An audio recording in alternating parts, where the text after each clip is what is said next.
Hey, I was almost to your neck of the woods today. I drove up to Fall River. Oh, I didn't get an alert.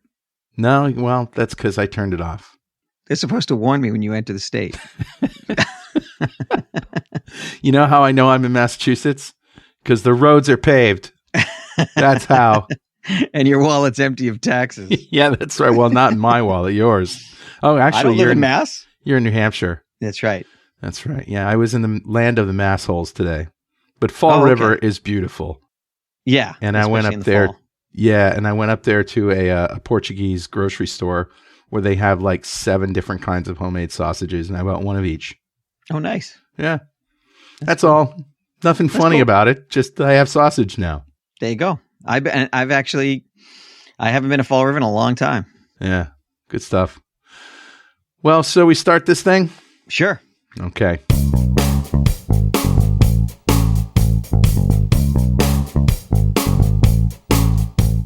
So nothing really happened in security this week. We're just nothing at all. Well, Dwayne's out of town, so we had to, tell everybody to stop hacking. Yeah. It's a slow week. We'll just talk about sausages. Of course, only. Facebook face planted. Let's start Not only that, but Facebook, Instagram and WhatsApp, all owned by, wait for it, Facebook. So the reason this is a security story, because it's not really a security story, is that a lot of people that I've talked to saw a conspiracy theory of, is it a coincidence? It can't be a coincidence that this woman testified in Congress and then Facebook went down. Somebody must have taken it down. That's what they're saying. Yeah. And I was always like, yeah, it's definitely a coincidence. There's probably no causality. And now we know it was a DNS BGP problem. So I knew it had something to do with DNS because I saw a Facebook haiku. It's not DNS.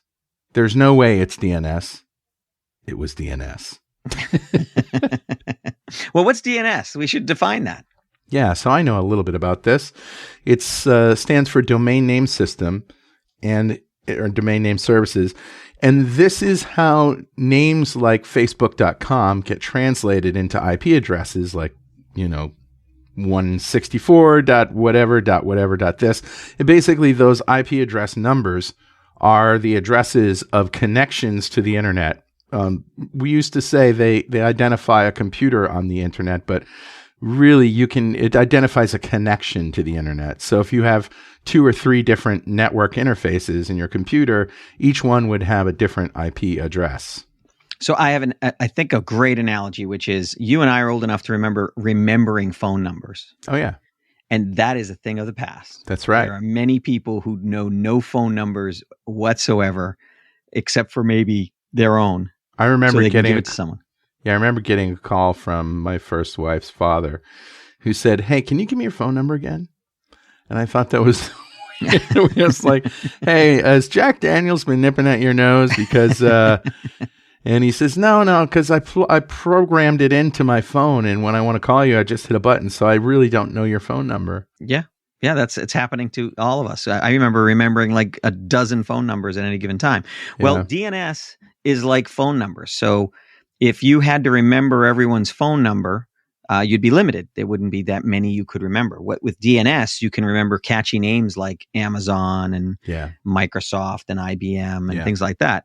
And so it's a translation system. And BGP is basically a mapping system for resolving that, because it's not just one big database, one big server that answers all questions. There's a hierarchy or network or a map of servers. And so BGP provides that backbone hierarchy for the mapping, and DNS is the service.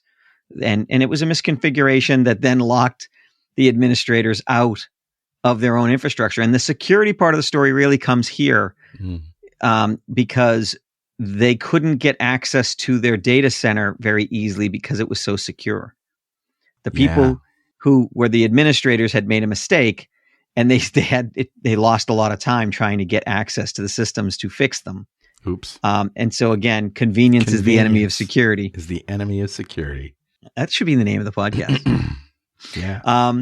So this was a big news getter. This was a big headline, and a lot of people thought it was a hack. Yeah. Maybe it's a self hack. a self-imposed hack. Yes, an oops, an own goal, whatever you want to call it. Nothing nefarious here, just some lessons to learn. Yep, and I oop.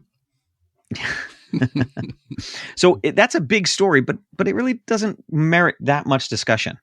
There's no need for everybody to become experts in DNS and BGP and things like that. No, but I mean, I think a lot of people have sort of. I had that conversation with my daughter, and I sent her the Facebook haiku, and she goes, what's DNS? So, it was a good learning opportunity. Yeah. But that's kind of right. I mean, you don't call, well, now you do. You just tell your phone, call Pat, but, or whatever, call Carl. But if you ultimately, a phone number needs to be used because that is the address or that is the way. That's what that's how the network finds it. That's right. Yeah. And so there's an attack called DNS poisoning, where if I can get your DNS resolution to be something that I give you instead, and when you go to Citibank, I can send you to my version of the site. Right. And you're probably not going to know the difference because I'm going to steal all their graphics and stuff like that. So DNS is very important. It's like the first step. It would be like if you were going to authorize a cash transfer from your Swiss bank account because you're a Bond villain. Right. And I managed to swap the phone number for the bank with my phone number and I took the call. I could man in the middle you and steal the money. That's such a MacGyver thing. It is very MacGyver. Yeah. Dwayne would be working on a proof of concept right now if he were on the call. He probably is. So that's the Facebook thing. Anything else you think we should discuss in that, or I don't know. I mean, BGP is kind of the thing that, rather than DNS, that caused the problem. And as you said before, we didn't really talk about this, but I'll link to an article called BGP Explained, which is the protocol that may be behind Facebook's outage. We should be careful about accusing BGP of making the problem because the problem was a bad command. Well, that's true. So ultimately, it came down to human error. Yeah, they issued a bad command, and Facebook actually has an auditing tool that's supposed to detect commands that are going to cause problems, and it failed to detect it. And now they'll probably update their algorithm and their steps. It's unlikely it will happen again. But you and I remember the 9s of reliability. Remember the 9s of reliability? Yeah, that's right. 5 9s of reliability means your website is going to be up 99.999% of the time. And that means you can be down about 6 minutes a year. Yeah. If you're talking about a year, yeah. Right. Yep. So Facebook and Microsoft and Amazon, these companies, they deal in more than 5 9s. Yeah. Because they have redundancy so many places. But this is an example of something that it's the backbone, it's the root. They didn't have a redundancy. They didn't have a way to snap back. And maybe they'll work on that next. Maybe. Or actually, the new employees will work on that. Hope so. And just in case you thought Amazon wasn't in the news this week, the entirety of Twitch, which is owned by Amazon, right? Yeah, that's a big one. Reportedly been leaked, and this is a story from October 6th, so it definitely has been leaked. This was yesterday. I think that's worse than the Facebook one. The Facebook one got more headlines, but this one is far worse because now it's a hack. It's a straight up hack, and I haven't seen how they got in yet because I don't think they know. Yeah. And the other problem is now when you have the source code, you can find other vulnerabilities. Yeah. So let's just tell people what happened. Somebody stole the source code to Twitch. Pretty much every digital asset that Twitch had since the beginning, including the original old versions of it. And user payouts. So I guess it was 128 gigs worth of data that was all zipped up and available on the torrent sites. And the hacker seems to want competition, and we're hoping to give a head start to those who want to compete with Twitch. Yeah. They have an axe to grind. Hacktivism is on the rise, so maybe this is part of it. Sure. But this is a big problem for Twitch because, one, somebody could spin up a competitive site that's 99% their code. Somebody could pour through that, or some 100,000 somebodies could pour through that code and find other 0-day vulnerabilities. Yeah. And maybe get into them in the future without as public a splash. And it's also privacy data. They're revealing they've dropped the ball on the privacy of their people, their content creators. Yeah. And so basically what the call to action for those who have Twitch accounts is to log in, and if you don't have multi-factor authentication, turn it on. And if your password isn't, even if your password is strong, change it. Yeah. So and make it strong. Make it long. Strong. Yeah. Longer passwords are stronger passwords. Right. And especially and that has if the benefit of rhyming. Yeah. And especially if they're not easy to remember. If they're not easy to remember for you, then they won't be easy to guess. So yeah, it is possible to create passwords that you can remember if you have a good memory, right, that are strong. And sentences and phrases are always better than just words. Passphrases. However, there's a lot of designs out there that won't let you leave a 20-character password. And so, if you have 15-character password, 3 5-letter words is pretty good password. Yeah. And I posted this link on Facebook, and Jeff Fritz, who's a huge Twitch guy, says changing your Twitch password will also rotate your stream key if you're a broadcaster. So that means don't forget to change the password of, your API keys and your bots and applications that are connected. You may have to go into your OBS system and change the stream key. Yeah. Yeah. Yeah. He was the first developer I knew that was streaming, although he might not have been the first, but he got big into it. Yeah. He's the first big Twitcher that I know of. Yeah. Yeah. So that's a bad one for them. I hope they recover. One. Is there any good news today, this week? My site didn't get hacked as far as I know. Well, so that's good. But actually there's some more bad news in there. Notice I added as far as I know. Hedging, that's what that is. So I consider it good news because the UK is doing something, but it's because of bad news. And so there's the story I definitely think we should talk about that we discussed earlier, which is there's a lawsuit in Alabama against a hospital because a child is allegedly that died because of a ransomware attack. The hospital was under a ransomware attack in 2019. And because of at that time, a child that was in their care died. Not just a child, but a baby. A baby, yes. Yeah. And so if ransomware starts causing deaths, that's a big deal. Yeah. And it probably already has. And this is highlighting it. So what's that mean? Well, it's one of those things that's going to make it far, far less palatable for us to just sit by and let it happen.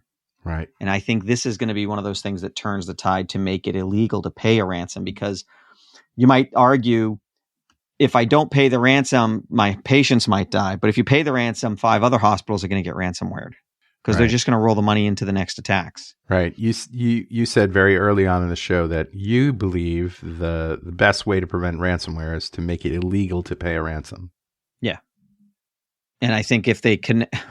This is that we had the Tomahawk show. I also believe that if you can get attribution and find out who did it, then it's an attack on our soil, and we should throw a tomahawk their way or do something. Right, make it expensive, appropriately nasty. Well, it should be an act of war, and we should respond in kind. I know it's a controversial statement, but most of the time we think we know who did it. In the times when we are sure we know who did it, we should put them on a war crimes list, or try to extradite them, or freeze all their assets, or throw a tomahawk their way. There's also, I think, a little bit of glamour people associate with these kind of hacking crime. Like, oh, wow, that's a clever criminal, the way we would look at like James Bond or something like that, and not really understanding that if we let this go unpunished, then it's going to keep getting worse. Yeah, it's going to keep getting worse. Stop. Yeah, exactly. Yeah. So there was something I wasn't really going to bring up, but there was a guy in Russia who is a security guy who runs a company similar to ours, who has been arrested and charged with treason in Russia, ostensibly because he asserted that Russia is allowing a safe haven for ransomware and other hackers. And so now he's been arrested and charged because he's basically said he's pointed out that the emperor has no clothes. Right. So even people inside some of these countries are seeing, how blatant and brazen they are. But we were looking for good news. Neither of those is good news. Right. The lawsuit, I think, will help change the tide in attitudes on this, but it'll take some time. But maybe one of the signs of the change is the fact that the UK plans on spending billions of dollars to build up an ability to respond to these threats. Basically, if you hit a UK hospital after 2030, there's a chance that somebody's going to come and reach through the internet and grab you by the throat. Or a physical retaliation, as you're saying. Exactly. Yeah. They're starting to fund that capability, not only to hack back, but also potentially to provide a physical response. Wow. Now, the hardest thing about that, and I mention it every time this topic comes up, is attribution. If I did the hack, but I made it look like you, it's a way to frame you, and it may be a way for me to get two birds with one stone. I hack my target, and then I blame you for it, so my target takes you out. Yeah. So you have to be dead sure about attribution. Right. And that's a difficult thing. Yeah, sure is. So, but we have the same problem in the real world. If you watch the movies, the mercenaries are always using equipment from a country other than their own, and there's all sorts of Mission Impossible switcheroos that still exists in the real world. It's just not as common as people think. Online, it's easier to cover your tracks. Yeah. Yeah. Well, in a more shocking, serious, immediate patch your web servers now story, Apache has a 0-day exploit in the wild, and it's bad.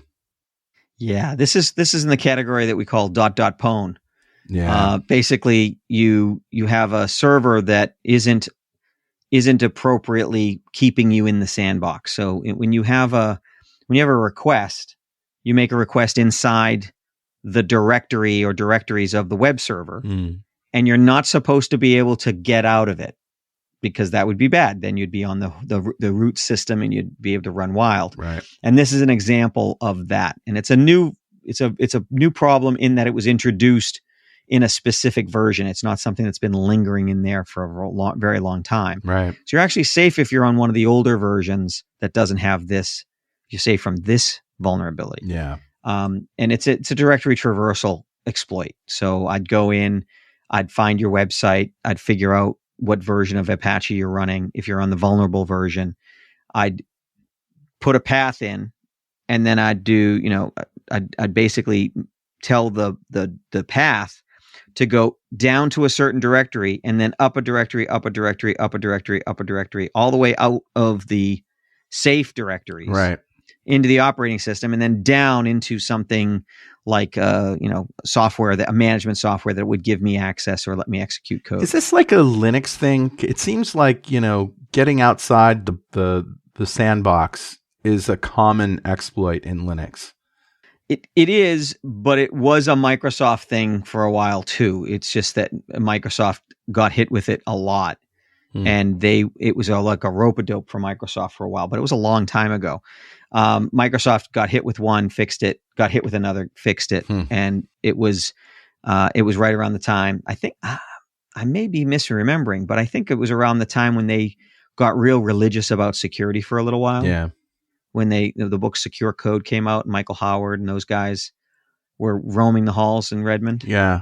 This is just another reason to move to a cloud service, right? And not a box, not a virtual machine. Because, a Windows machine or a Linux machine is set up to do a lot more than just, be a web server. Well, that's where containers can be better. Yeah. Perfect example of that. Yeah. But we don't need to get into what a container is, but it's essentially this just piece of stripped down. Yeah, piece of stripped down server that only exists as a web server. There isn't any outside path. You can't go into it and find the rest of the operating system. I suppose it's just what it needs to be. There. It's just what it needs to be. Yeah. It's just an environment to host. It's a life support system for an application. Yeah. Instead of a full operating system. That's really what a container is. I feel we're getting a little over geeky for the audience. Yeah, I think we are. Maybe we should lighten it up a little. So what else you got? So some little things. For example, there's some people taking advantage of other people's misery. They're masquerading messages as Amnesty International and offering solution for the Pegasus spyware, and it's malware. Which, you know, that was mighty nice of them. It's a kind of a theme with malware is that a lot of it starts with a message that pops up on your web browser that says, you know, you're infected with a virus, click here to get rid of it. And by clicking on the click here to get rid of it, you're actually installing it. That's right. Yeah. It's perfect psychological warfare because people who are concerned about viruses and don't know any better are the target audience. Yeah, but it's so much. It's in the 90 percentile of the population. It's getting harder and harder to tell friend from foe. Right. And they're really the attacks are coming at more and more, you know, higher levels. For example, a new report shows that cyber attacks against maritime transportation grew 400% last year. So container ships, that kind of stuff, things like that. Yeah, not just them, but also the systems they use and targeting those companies. Wow. You know, they're going where the money is, but they're creeping around the edges of critical systems, and I'd say they're already in the critical systems based on the hospital story. It's terrible. It is. So the theme is, I guess, the sky is falling. Maybe that's the theme for today. Okay. Well, it's death of 1,000 cuts. There's the Facebook story was a big story. There were some lessons to be learned, but it wasn't a security breach. It was a cell phone. It was a mistake. There was no master plan. Facebook's security, you know, wasn't toppled. And, you know, the UK story is a pretty good story in that, you know, we got governments that are thinking about this stuff and thinking about how to protect us. The Apache story is, you know, we have those all the time. I probably could rattle off 3 other things like SonicWall that had vulnerabilities recently. Apache is the name of a web server. And yes, it's called Apache not because it has any kind of links to Native America or anything like that, but it's because when it came out, there were so many patches that they called it Apache Web Server. Patchy, Patchy. It was an Apache web server. True story. It's very popular. It's used very widely. Oh yeah, because it's free. It's open. It's an open and free platform. Yeah. The one that bothers me, the 2 stories that I think are the worst are the baby. Yeah.